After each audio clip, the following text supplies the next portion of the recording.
So we now have episode 19 of the 10th season of The Walking Dead. This episode is called One More, and if you haven't seen this episode yet and you don't want to get anything spoiled for you, do not watch this review.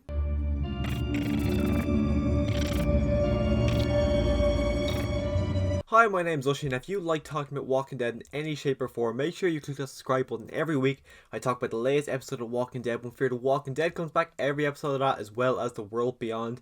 And whenever we're blessed with a new comic from Robert Kirkman, I talk about that as well. So if you want to hear any thoughts on my opinion on The Walking Dead in the future, make sure you click that subscribe button. But this week we're talking about episode 19, which honestly I was blown away with. I went into this with expectations that were low, because after episode 17 wasn't a fan. Episode 18 I really enjoyed, but I just kind of wasn't really expecting much, because this episode is a Father Gabriel and Aaron's kind of centric spin-off, which really feels more so like it really is a filler episode. So I went in with quite low expectations, didn't really know what to expect, and honestly I was blown away. I thought Seth Gillian and Ross Marquand did an absolutely fantastic job, really buying their performances, absolutely fantastic. I actually got to meet Seth Gillian back in, I want to say 2018. Doesn't sound like the way he sounds at all in The Walking Dead. I was quite taken back by that, and he's a lot smaller than I imagined he'd be, so it was quite weird as well.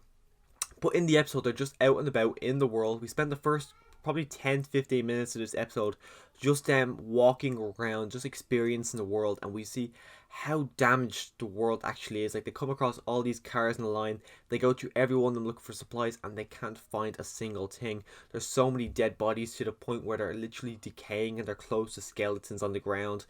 They go through all these old camps where people probably would have been living in there 7, 8 years ago, seeing the camp have been overrun and dead, and all of it really setting up the hopelessness feel of this episode, letting us know where the characters are, because it was so hopeless in the fact that everything around them was just decaying and falling apart, and they were just trying everything just to keep on living. Really, I love the setting, I love the build up of this episode.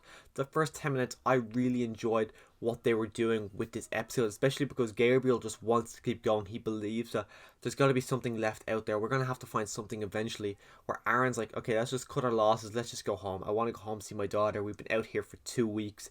The reason they're out there is because Maggie gave them a map, letting them all these places she hasn't been able to check, that there could be supplies. There really wasn't anything there. So you can see from both perspectives. You understand why Gabriel wants to be out there. You understand why he wants to get the supplies to bring back some hope to people in Alexandria. And you understand why Aaron doesn't want to be out there, because of course he wants to go back and see his daughter. 2 weeks away from her, you do want to go back and see your kid. So you understand both perspectives. Also, they do make their way to some, I assume it was a warehouse factory. And it was actually quite comical in a moment where they kind of go off in their own ways and the thing just to search it, and Aaron screams, and when I say screams, he screamed like I thought he was being bit or something the way he was screaming, but it was actually revealed that there was just, I think they called it a boar, but as far as I know it's just a warthog. There was in a room with him, and Aaron had to kill him. It was quite funny as well. And then seeing Gabriel's reaction to that, where he just couldn't control himself and just laughed at Aaron. I thought that really was funny.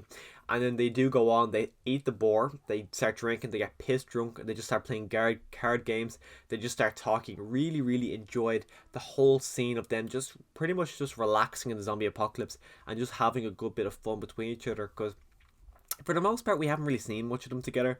We've seen bits and bobs throughout the entirety of their season since they've both joined season 5, but for the most part we've never actually really seen them spend time together, because they're not really characters you would really pair together. So it does make sense that we haven't really seen an awful amount with them. But what we got in this episode, really liked. I wouldn't mind if we got to see them again together, but they both kind of, I assume they went to sleep, but they could have passed out drunk. Aaron gets up in the middle of the night to go toilet. They wake up. Aaron's not back yet, and Gabriel's there. He's getting up. He's walking around looking for Aaron, and all of a sudden, there's a figure in the corner. Quite badass entrance, holding a machine gun. It's then revealed that the character in the distance was, of course, Maze, who is played by Robert Patrick, who is, from this point onwards, is what makes this episode as brilliant as it is. It is easily the best out of 17, 18, 19. Just what happens in the last 20 minutes of this episode absolutely blew me away. At first, of course, we don't know what Aaron is. So then Gabriel and Robert Patrick's character Maze sit down. They have a bit of back and forth. Gabriel's kind of talking about the belief of God and everything about God, while Robert Patrick's talking about kind of everything he's saying. He's kind of giving the opposite to it, And for a while there, until Aaron actually came back in the picture, I thought Robert Patrick was an imaginary character inside of Gabriel's head. I thought it was the fact that Gabriel wasn't sure whether or not to be a priest anymore. I thought like Gabriel himself was the reasons for being it, and I thought Robert Patrick was the reasons not to be a priest. So for a while, I actually thought he was imaginary until Aaron then came out. And then when Aaron came out, all shit hit the fan, and that became a pretty intense scene where they played a game of Russian roulette. And for the first couple, well, yeah, you got Gabriel and Gabriel and Aaron had their first tries each. It was intense, but you knew they weren't going to get their heads blown off. And then went to the second time.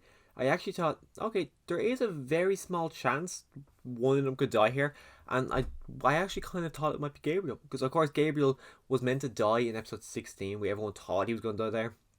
His storyline is kind of past to where it was in the comics now.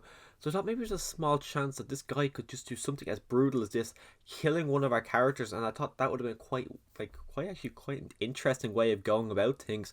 Of course, that's not what happened, but I thought that would have been quite cool. But the entirety of the Russian roulette scene was so intense. They have their back and forth, and now it's revealed that Robert Patrick's brother had tried to kill him so that his brother could take his food to feed his family, letting on that, and even Gabriel says, you are just trying to make a point that your actions are okay because your brother cared more about a piece of food than he cared about you, really trying to annoy Robert Patrick. Aaron is about to put the last bullet that will blow him in the head and kill him, and then Robert Patrick stops him. They have a bit of back and forth, and then it's quite good. There's like Gabriel gives a big speech about how people in Alexandria are good. Not everyone out there is bad anymore.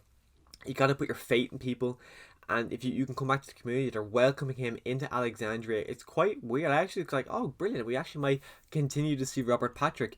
Robert Patrick then goes to untie Aaron, who at this moment does not have an arm on because, of course, it's got the big, massive, freaking spiky bit at the end of it. So obviously he's going to take that off, and so he's untying him. All of a sudden, he even Maze says to Aaron, "My name is Maze," and he was kind of, you can see him turning around. You can see him kind of coming back to the light a bit in the fact that you could tell, oh, well, maybe he actually can live with him.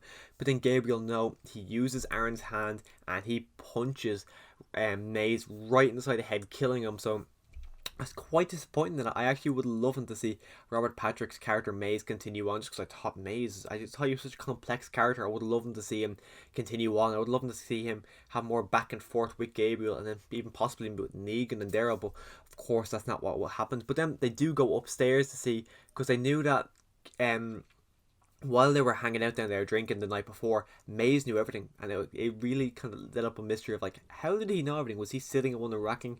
But no, Maze's home was actually above it in a hidden compartment, so that was quite creepy in the fact that Maze knew everything. Like during the Russian roulette, he was actually saying to Aaron, "Don't you want to see Gracie again? You shouldn't lie around it. You're gonna want to see your daughter again." But it's revealed that up in where he lives, not only is there loads of supplies, there's also 2 dead bodies on the ground, and there's also Robert Patrick tied up, handcuffed up against a pole, who's actually his brother. So we know that, you assume he killed his brother's family and then he tied his brother up for making the mistakes he did. And actually at first I thought, okay, brilliant, fantastic, we will actually get Robert Patrick in the show, because Robert Patrick played both characters, but this version's got like a big massive beard, really long hair. I got excited. I thought, okay, we got rid of that Maze, but we do have this version of Robert Patrick. But no, Gabriel makes his way over to him to try and get him out of the cage. He grabs the gun off Gabriel, sees his family, and shoots himself in the head, killing him. So now we have no version of Robert Patrick. But moving forward, this is Gabriel's, it's not his second kill, because he killed someone during all the war, but this is another turning point. This is really showing the Whisperer War has really damaged this man, and he doesn't believe in God. I wonder what's going to happen. What's he like? Is he going to continue wearing the collar? How is all this going to play out? Aaron is clearly, he's very shocked at what Gabriel's done. He's probably not as trusting with Gabriel. So much there. I'm really excited to see what's going to happen with them moving forward in season 11, because I don't think we're going to see them again for the remainder of episode 10 or of season 10. But I am really interested to see what's going to happen moving forward with these 2 characters, because I do enjoy them. I really like Aaron. I've always liked Aaron. Gabriel started coming around to him in, I'd say, season 6, maybe back half season 6. Yeah, I'd say season after No Way Out, I started coming around to Gabriel. Of course, I said I met him, so I am really interested in seeing what both of these characters do. I think Aaron's going to survive the entirety of the series. I don't think Gabriel will. I think Gabriel will die in season 11, but who knows? That's why I just can't see him surviving. I don't think he's going to be a full series length, fully surviving the apocalypse. I think eventually Gabriel will die. I kind of would be surprised if he survived all of season 11. But if you want to hear my thoughts on episode 20, which is mad to say, The Walking Dead episode 20, but if you want to hear my thoughts on episode 20 next Friday or next Monday, make sure you click on the subscribe button so you can come back next week and talk about episode 20, which is the episode with the Commonwealth. Really, really excited to see how all that plays out. But as always, thanks for watching.